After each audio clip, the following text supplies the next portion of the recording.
Hello class, in this video I will be teaching you our lesson number 2 for module 2, which is related to integration of products of sines and cosines. Okay, so in this lecture we are going to integrate these types of integrals. Okay, sin u cos v dx, cos u cos v dx, sin u sin v dx. Okay, so in order to integrate this one, we need this formula. Yan. So this type of integrand, 2 sin u cos v dx is also rewritable or equivalent to sin u plus v plus sin u minus v dx. 2 cos u cos v dx is equivalent also to cosine u plus v plus cosine u minus v dx. 2 sin u sin v dx is equivalent to cosine u minus v minus cosine u plus v. Okay? Ang ibig sabihin ng u and v dito is magkaiba sila ng angle. Okay? So, let's proceed to example number 1 para mas maintindihan. So, cosine 6x, cosine 2x dx. So, evaluate this integral. So, saan siya papasok? So, let's name this three formulas as 1, 2, 3. So, ito ay cos. So, number 2. Okay? Sabi niya, 2 cosine u cos v ay equivalent sa cosine u plus v plus cosine u minus v. Okay, sulat natin. 2 cosine u cosine v dx ay equivalent din daw sa cosine u plus v plus cosine u minus v dx. Okay. Tama ba? Cosine u plus v, cosine u. Okay. Now, kung mapapansin nyo, ito is kailangan natin ng ganyang format. Wala siyang 2 sa harap or wala siyang constant. So, we have to make this one in this format. So, we have to multiply it by 1/2. So, magiging cosine u cosine v dx is equals to 1/2 cosine u plus v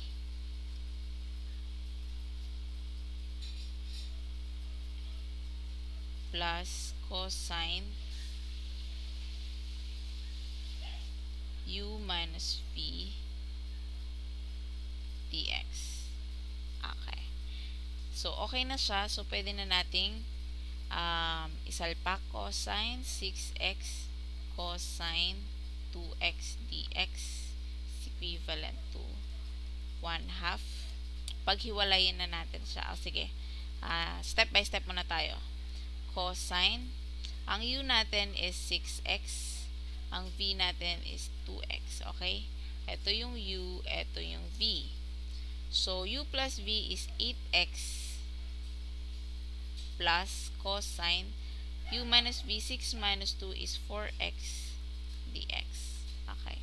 So, pwede na natin siyang paghiwalayin. 1/2 cosine 8x dx plus 1/2 cosine 4x dx. Okay. So, if you will remember, ang integration ng cosine u du natin ay equivalent sa sin u plus c. Okay? Diba? So, ang u natin dito is 8x, ang du natin is 8dx. Okay? So, ito, kailangan natin ng dx lang. So, baba natin si 8 sa kabila. Ayan. Ito naman, ang u natin dito is 4x, ang du natin is 4dx. So, baba natin kasi dx lang siya, 1/4 du dx. Okay. So, simplify natin, 1/2 times 1/8 cos u du plus 1/2 times 1/4 cos u du. Okay? So, ang mangyari dito is 1/16. Ang integration natin is cos u, so sin u plus 1/8 sin u plus c. which is also equivalent to 1 over 16. Balik na natin. U is 8x plus 1 over 8 cos, 1/8 over sine 4x plus c. So, pwede na to as final answer. Okay? So, next, punta naman tayo sa next example. 3 sine 5x cosine 4x dx. Sine saka cos, pasok siya sa first formula. Okay? Sabi sa first formula, sin u plus v plus sin u minus v. Okay? So, 2 sin u cos u dx is equivalent din daw sa sin u plus v plus sin u minus v dx. Okay? So, kailangan natin iayos na ganito. Kasi wala namang 2, 3 naman yan. So, ganito na lang format. Okay? So, divide natin ng 1/2. Okay? And then, i-multiply natin yung factor. Then, multiply natin ng 3. Okay? Para makuha natin yung 3 sin u cos u. So, anong mangyayari dito? Magka-cancel si 2 dito. Magiging 3 sin u cos u dx. Tapos, ito is magiging 3/2 sin u plus v plus sin u minus v dx. Okay? So, nasa ganyang format na siya. So, pwede na nating i-substitute. 3 sin 5x cosine 4x dx is equivalent to 3/2 sin. Ang u natin dito is 5x. Ang v natin is 4x. So, u plus v is 9x plus sin 5x minus 4x is x. Then, dx. Okay. So, 3/2, pwede natin ang paghiwalayin. Sin 9x dx plus 3/2 sin x dx. Okay? So,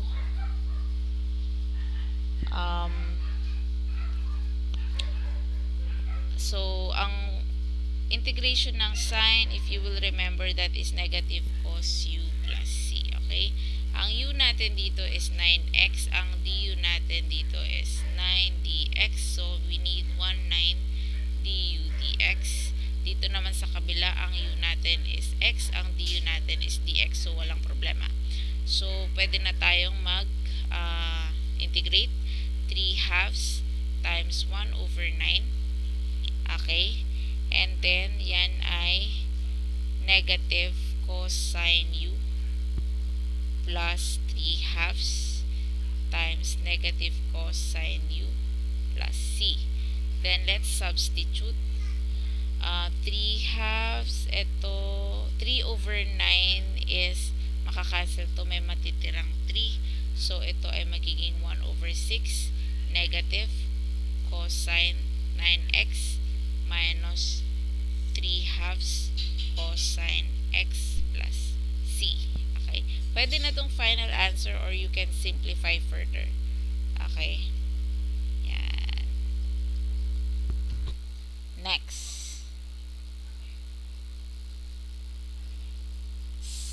Sin 5x sin x dx. Okay.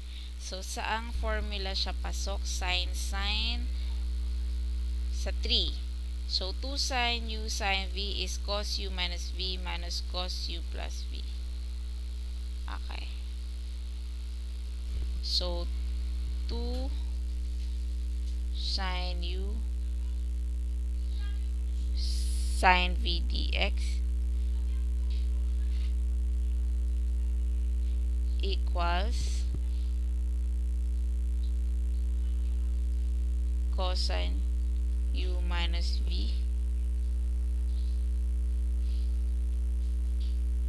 minus cosine u plus v dx. Okay. So, kailangan natin ng ganitong format. Okay.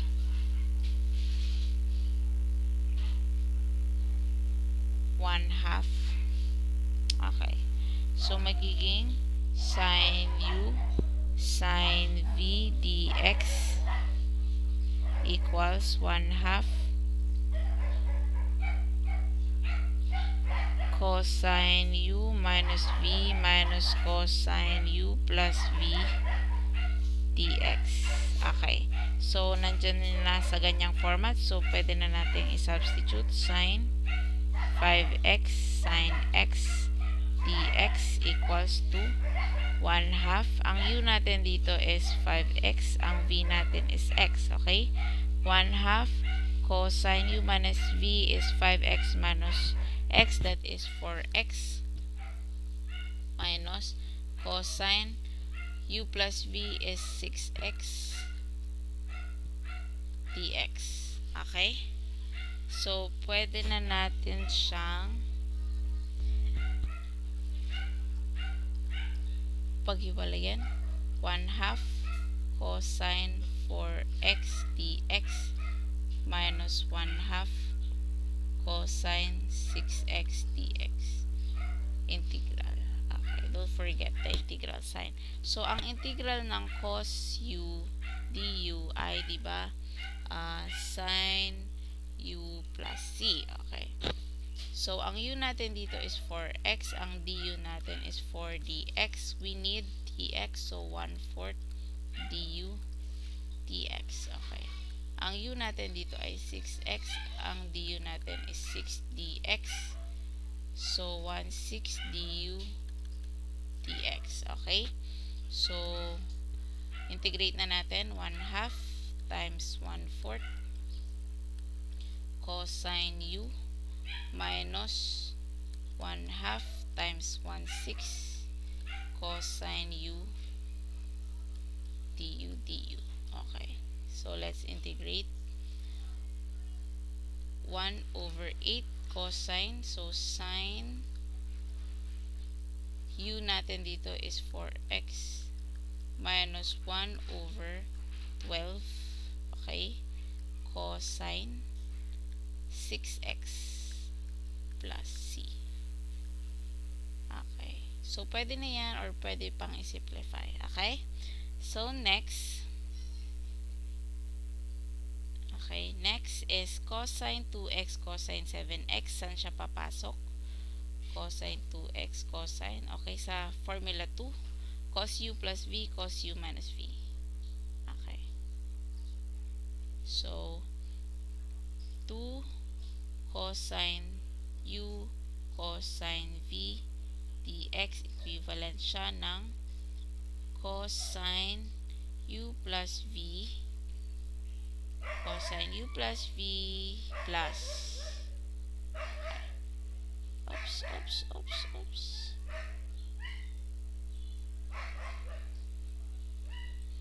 plus cosine u minus v dx. Okay. So, kailangan natin ng ganyang format ulit. Siyempre, alam na natin, we have to multiply it by 1/2. So, ang pangyayari dyan is cosine u cosine v dx equals to 1/2 integration of cos. Ang u natin dito is 2x. Ang v natin is 7x. So, u plus v is 9x. Okay. Plus cosine 2 minus 7 is negative 5x dx. Okay. So, pwede na natin paghiwalayan. 1/2 cosine 9x dx plus 1/2 cosine negative 5x dx. Okay. So, ang u natin dito is 9x. Ang du natin is 9dx. Okay. So, 1 over 9 du dx. Dito naman sa kabila, u is negative 5x. Ang du natin is negative 5 dx. Negative 1, 5 du dx. Alright. So, cosine integration ng cosine u du ay positive sine u plus c. Okay? So, let's substitute. 1 half times 1 over 9 cos u du plus 1 half times negative 1 over 5 cosine u du. Integration. Okay. So, integrate na natin 1 over 18. Diba? Sine u natin is 9x minus 1 over 10 sine negative 5x plus c. Okay. Final answer, or you can simplify further. Next, sine 4x minus 3 times cosine x plus 5. Saan siya papasok? Sine cos. Okay, do sa first formula. Okay? Sine u plus v plus sine u minus v. 2 sine u sine v ay equivalent sa sine u plus v plus sine u minus v dx. Tama ba? Let's verify para sure tayo. Okay, tama. Okay. Okay. So, kailangan natin ng ganitong format ulit. We have to multiply it by 1 half. Okay. So, mangyari dyan is sine u sine v dx equals to 1 half sine. Ang u natin dito is 4x minus 3. Ang v natin dito ay x plus 5. Okay. So, sine u plus v plus sine u minus v dx. So, substitute natin 1 half sine u plus v 4x minus 3 plus x plus 5 plus sine 4x minus 3 minus x plus 5 dx. Okay.